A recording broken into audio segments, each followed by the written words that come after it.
अगर आप भी जानना चाह रहे हैं बेस्ट जीरो बैलेंस अकाउंट के बारे में तो आज की वीडियो के अंदर मैं आपको सजेस्ट करूंगा 3 ऐसे बैंक अकाउंट जो ट्रूली जीरो बैलेंस है। चाहे आप बैलेंस मेंटेन करें या ना करें, आपके कोई भी चार्जेस नहीं कटने वाले। इसके अलावा देखिए, इन तीनों में मैंने किसी भी पेमेंट्स बैंक को इंक्लूड नहीं किया है, क्योंकि देखिए पेमेंट्स बैंक में अपने आप में कई सारी लिमिटेशन होती है। आपको लोन नहीं मिल सकता, आप क्रेडिट कार्ड के लिए अप्लाई नहीं कर सकते, एफडी बुक नहीं कर पाएंगे, आरडी बुक नहीं कर पाएंगे। इसके अलावा कितना पैसा आप अपने बैंक अकाउंट में रख सकते हैं उसकी भी एक लिमिट होती है। सो इतनी सारी लिमिटेशंस के साथ अकाउंट ओपन करने का कोई मतलब ही नहीं है, इसीलिए मैंने इन तीनों में किसी भी पेमेंट्स बैंक को इंक्लूड नहीं किया है। अब दोस्तों, अगर हम बात करें हमारे देश के टॉप बैंक्स के बारे में, जैसे कि आईसीआईसीआई बैंक हो गया, एचडीएफसी बैंक हो गया, ये दोनों आपको जीरो बैलेंस अकाउंट ओपन करने की फैसिलिटी प्रोवाइड नहीं करते हैं। देखिए, आईसीआईसीआई बैंक में अगर आप बैलेंस मेंटेन नहीं कर पाते तो चार्जेस पे ही करने पड़ेंगे, लेकिन दोस्तों एचडीएफसी बैंक में आप अपने अकाउंट को जीरो बैलेंस अकाउंट बना सकते हैं। अब कैसे बना पाएंगे? उसके लिए आपको एक फिक्स डिपॉजिट बुक करना पड़ता है। जैसे मान लीजिए आपकी जो होम ब्रांच है वो मेट्रो सिटी से बिलोंग करती है, अर्बन एरिया से बिलोंग करती है, तो उस केस में लगभग लाख रुपए की आपको एफडी बुक करनी पड़ती है 1 साल 1 दिन के लिए। उसके बाद में आप बैलेंस मेंटेन करें या ना करें, कोई भी चार्जेस नहीं करते। और अगर आपकी ब्रांच सेमी अर्बन एरिया से बिलोंग करती है तो आपको 50,000 रुपए की एफडी बुक करनी पड़ती है, और अगर आपकी ब्रांच रूरल एरिया से बिलोंग करती है तो उस केस में 25,000 रुपए की एफडी बुक करनी पड़ती है। मतलब दोस्तों, एचडीएफसी बैंक आपको truly zero balance account provide नहीं करता है। अब अगर हम बात करें एक्सिस बैंक की, तो देखिए एक्सिस बैंक आपको जीरो बैलेंस अकाउंट ओपन करने की फैसिलिटी देता है, लेकिन उस अकाउंट की फैसिलिटी लेने के लिए हर महीने आपके बैंक अकाउंट से 200 रुपए डिडक्ट होंगे। और मान लीजिए अगर आप एक साथ पे करते हैं तो उस केस में पूरे साल का आपको 2200 रुपए पे करना होगा। अब जरा सोच के देखिए, अगर जीरो बैलेंस अकाउंट ही ओपन करना है तो इतना पैसा कौन ही पे करेगा। सो हम कह सकते हैं एक्सिस बैंक भी आपको truly zero balance account provide नहीं करता है। अब अगर हम बात करें एसबीआई बैंक की, तो देखिए एसबीआई में आपको जीरो बैलेंस अकाउंट ओपन करने की फैसिलिटी मिलती है, लेकिन सर्विस आपको किस लेवल की मिलेगी ये मुझे आपको बताने की जरूरत नहीं है। देखिए, गवर्नमेंट बैंक है, अगर कोई इश्यू हो गया तो आपको ब्रांच में विजिट करना पड़ेगा, इस काउंटर से उस काउंटर पे, उस काउंटर से उस काउंटर पे, ये सब मगजमारी करनी पड़ेगी। सो जो 3 बैंक है उसमें मैंने एसबीआई को भी इंक्लूड नहीं किया है। देखिए, मेरा मोटिव यही था कि मैं आपको ऐसे बैंक अकाउंट सजेस्ट करूं जिसमें आपको जीरो बैलेंस भी मिल जाए, साथ ही साथ में आपको अच्छी सर्विस भी देखने को मिले। अब दोस्तों, विदाउट वेस्टिंग टाइम फटाफट देख लेते हो तीनों बैंक्स कौन सी है, लेकिन उससे पहले वीडियो को लाइक कर दीजिए और नीचे कमेंट बॉक्स में लिख के बताइए आपके हिसाब से हमारे देश की सबसे बेस्ट बैंक कौन सी है। देखिए, मेरे हिसाब से एचडीएफसी बैंक है, क्योंकि एचडीएफसी बैंक में मेरा प्राइमरी अकाउंट है। मैं आपके बारे में भी जानना चाहूंगा। अब दोस्तों, सबसे पहली बैंक जो आपको truly zero balance account open करने की फैसिलिटी प्रोवाइड करती है उसका नाम है कोटक महिंद्रा बैंक। और ये आपको एक अकाउंट नहीं, ये आपको 2 वेरिएंट प्रोवाइड करती है, तो आप अपने हिसाब से डिसाइड कर सकते हैं कौन सा आपके लिए बेस्ट होगा। सबसे पहला है क्लासिक अकाउंट और दूसरा है सुपर अकाउंट। अब इन दोनों में डिफरेंस क्या है, आपको कौन से के साथ जाना चाहिए, फटाफट देख लेते हैं। देखिए, क्लासिक अकाउंट को अगर आप ओपन करते हैं तो उस केस में आपको इनिशियल फंडिंग करनी पड़ेगी 2000 रुपए की, और इसमें आपको कंप्लीटली फ्री ऑफ कॉस्ट में वर्चुअल डेबिट कार्ड मिल जाता है, जिसका इस्तेमाल आप किसी भी यूपीआई ऐप में कर सकते हैं, जैसे कि फोन पे, गूगल पे और भी जो दूसरी होती है वहां पे आप कर पाएंगे। और जैसे कि मैंने कहा, ये ट्रूली जीरो बैलेंस अकाउंट है, बैलेंस मेंटेन करो ना करो कोई भी चार्जेस आपके नहीं लगने वाले। सो अगर आप ऐसे इंसान हैं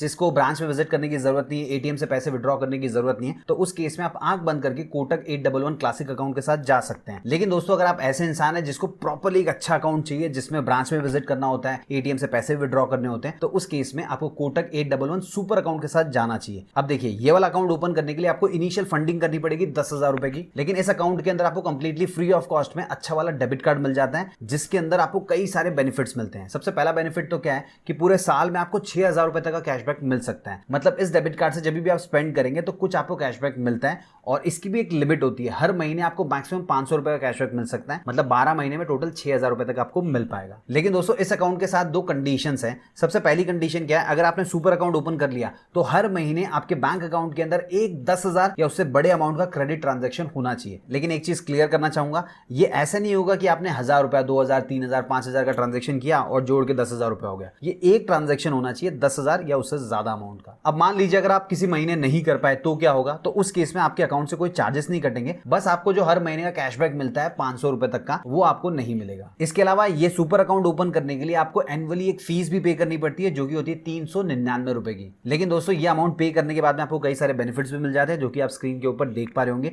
ये इनकी वेबसाइट के ऊपर भी अपडेटेड है। सो अगर आप अकाउंट वर्चुअल डेबिट कार्ड से हो जाता है तो क्लासिक अकाउंट के साथ जा सकते हैं, कोई भी चार्जेस वगैरह पे करने की जरूरत नहीं पड़ेगी, सिर्फ एक बार इनिशियल फंडिंग करनी होगी। लेकिन प्रॉपर अकाउंट चाहिए तो फिर आपको सुपर अकाउंट के साथ जाना चाहिए। अब अगर हम बात करें इस पर्टिकुलर अकाउंट में आपको कितना रेट ऑफ इंटरेस्ट मिलता है, सो देखिए, जो भी पैसा आपके अकाउंट के अंदर होगा उस पर आपको 2.5% का रेट ऑफ इंटरेस्ट मिलने वाला है। सो अब अगर आपको लगता है कि 2.5% तो बहुत कम है, थोड़ा सा ज्यादा होना चाहिए, तो उस केस में आप सेकंड बैंक के साथ जा सकते हैं, जिसका नाम है स्लाइस स्मॉल फाइनेंस बैंक। देखिए, स्लाइस पहले एक फिनटेक कंपनी थी, उसके बाद में इनका मर्जर हो गया north east small finance bank के साथ, तो उसके बाद में इनका नाम चेंज हो गया स्लाइस स्मॉल फाइनेंस बैंक। इसके अंदर आपको कई सारे बेनिफिट्स मिलते हैं। अब क्या मिलते हैं वो भी समझ लीजिए। देखिए, सबसे पहला तो क्या है, आपके बैंक अकाउंट में जितने भी पैसे पड़े होंगे उसके ऊपर डेली का आपको इंटरेस्ट मिलने वाला है। और जैसे मैंने आपको बताया, कोटक महिंद्रा महिंद्रा बैंक में आपको 2.5% का मिलता है, तो यहाँ पे आपको 5.5% का रेट ऑफ इंटरेस्ट मिलता है। देखिए जब मैं वीडियो बना रहा हूँ उस टाइम 5.5% है, हो सकता है फ्यूचर में कम हो जाए और ज्यादा भी हो सकता है, क्योंकि ये टोटली डिपेंड करता है आरबीआई के रेपो रेट के ऊपर, क्योंकि ये जो स्लाइस बैंक है वो आरबीआई का जितना भी रेपो रेट रहता है उसका पूरा 100% प्रोवाइड करती है। इसके अलावा दोस्तों स्लाइस में अकाउंट ओपन करने के लिए आपको 1 रुपए की भी इनिशियल फंडिंग करने की जरूरत नहीं पड़ेगी। 0 रुपीज में आपका अकाउंट ओपन हो जाएगा और ट्रूली जीरो बैलेंस अकाउंट है। बैलेंस मेंटेन करो ना करो कोई भी चार्जेस आपके नहीं लगने वाले, और इसके अंदर आपको फ्री ऑफ कॉस्ट में वर्चुअल डेबिट कार्ड भी मिलता है। अब मान लीजिए अगर आपको फिजिकल डेबिट कार्ड चाहिए तो आपको 299 रुपए पे करने पड़ते हैं, और कार्ड से ट्रांजैक्शन करने पे आपको 1% का कैशबैक भी देखने को मिल जाता है। सो दोस्तों आप खुद डिसाइड कर सकते हैं, अगर आपके आसपास में स्लाइस की ब्रांच है तो आप स्लाइस के साथ जा सकते हैं, और अगर आपके आसपास में कोटक महिंद्रा बैंक की ब्रांच है तो आप उसके साथ भी जा सकते हैं। या फिर अगर आप ऐसे इंसान है जिसका मोस्टली काम ऑनलाइन ही होने वाला है तो कोटक या स्लाइस दोनों में से किसी में भी आप अकाउंट ओपन कर सकते हैं। अगर बिना पैसे दिए हुए अकाउंट ओपन करना है तो स्लाइस आपके लिए बेस्ट चॉइस होने वाली है। फिर तीसरी बैंक है इंडसइंड बैंक, लेकिन इसमें अकाउंट ओपन करने के लिए आपको इनिशियल फंडिंग जो करनी पड़ती है वो 10,000 रुपए की होती है। देखिए कभी कभी ये चेंज होती रहती है, कभी 500 रुपए भी होता है, कभी 1000 भी होता है, कभी 5000 भी होता है,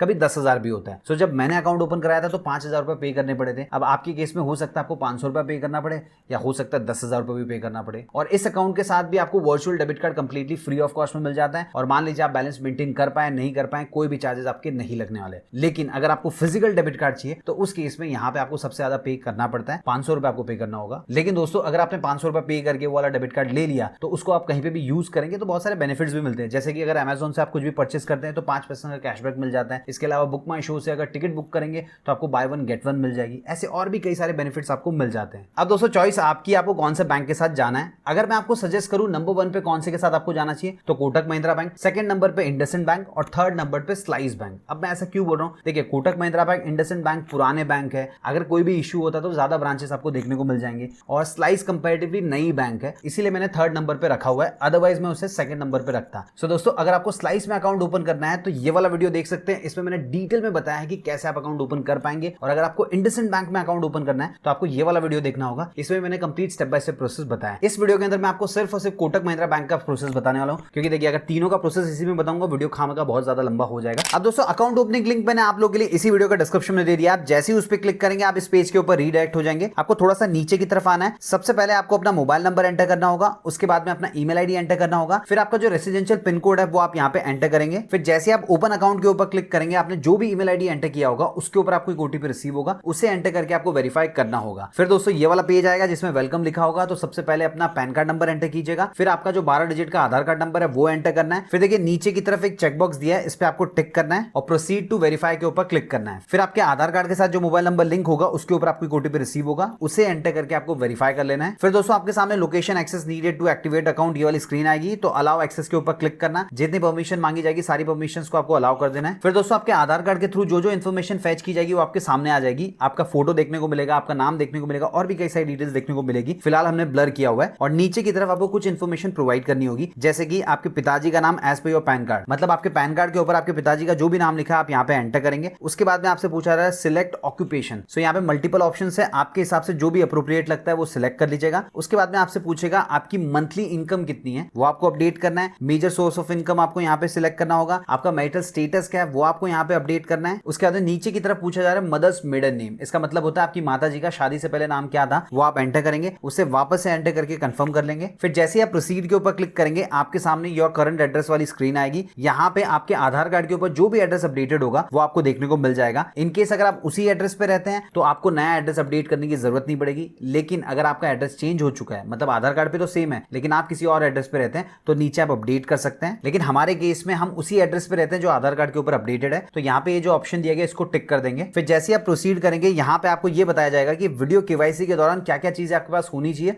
और क्या क्या चीजें एक्सेप्ट नहीं की जाएगी। जैसे कि आपके पास आपका फिजिकल पैन कार्ड होना चाहिए, आपको ब्लैंक व्हाइट पेपर के ऊपर सिग्नेचर करके बताना होगा, और आपके पैन कार्ड का जेरोक्स या ई पैन कार्ड नहीं चलेगा। फिर जैसे आप गो टू वीडियो केवाईसी के ऊपर क्लिक करेंगे आपको सबसे पहले अपने डॉक्यूमेंट सबमिट करने होंगे, जैसे कि आपका जो पैन कार्ड है उसका फोटो खींच के अपलोड करना है, उसके बाद में अपनी सेल्फी खींच के अपलोड करनी है, और फिर आपको प्लेन व्हाइट पेपर के ऊपर सिग्नेचर करके उसका फोटो खींच के अपलोड करना होगा। ये सारी डिटेल्स अपलोड करने के बाद में आपसे पूछा जाएगा क्या आप नॉमिनी ऐड करना चाह रहे हैं इस पर्टिकुलर अकाउंट के अंदर। अगर आपको नॉमिनी अभी ऐड करना है तो नॉमिनी की डिटेल्स यहाँ पे डाल सकते हैं, लेकिन अगर आप चाहें तो बाद में भी नॉमिनी ऐड कर सकते हैं, सो आपको सिंपली स्किप के ऊपर क्लिक करना होगा। फिर दोस्तों आपके सामने चूज अकाउंट टाइप वाला ऑप्शन आ जाएगा, तो इसमें आप चूज कर सकते हैं कि आपको क्लासिक अकाउंट ओपन करना है या सुपर अकाउंट ओपन करना है। अब देखिए आज से कुछ दिन पहले तक क्लासिक अकाउंट ओपन करने के लिए आपको सिर्फ 1000 रुपए की जरूरत पड़ती थी और सुपर के लिए 5000 रुपए की जरूरत पड़ती होती थी, लेकिन अब इसको डबल कर दिया गया है, इसीलिए यहाँ पे 1000 और 5000 दिखाई दे रहा है। अब जैसे ही आप चूज कर लेंगे कौन सा अकाउंट आपको ओपन करना है, तो आपके सामने ये वाला पेज आएगा, फिर आपको डिपॉजिट के ऊपर क्लिक करना है। उसके बाद में आपके सामने मल्टीपल ऑप्शंस आ जाएंगे कि आप पैसे कैसे डिपॉजिट करना चाह रहे हैं, तो इनमें से किसी को भी सिलेक्ट करके अपना पेमेंट कर लीजिएगा। जैसे ही पेमेंट सक्सेसफुल हो जाएगा आपके सामने ये वाली स्क्रीन आएगी जिसमें नीचे लिखा होगा स्टार्ट वीडियो केवाईसी। अब देखिए एक चीज बोलना चाहूंगा, अगर आप ऐसे लोकेशन में रहते हैं जहां पे कोटक महिंद्रा बैंक की ब्रांचेस बहुत ही आसानी से अवेलेबल है,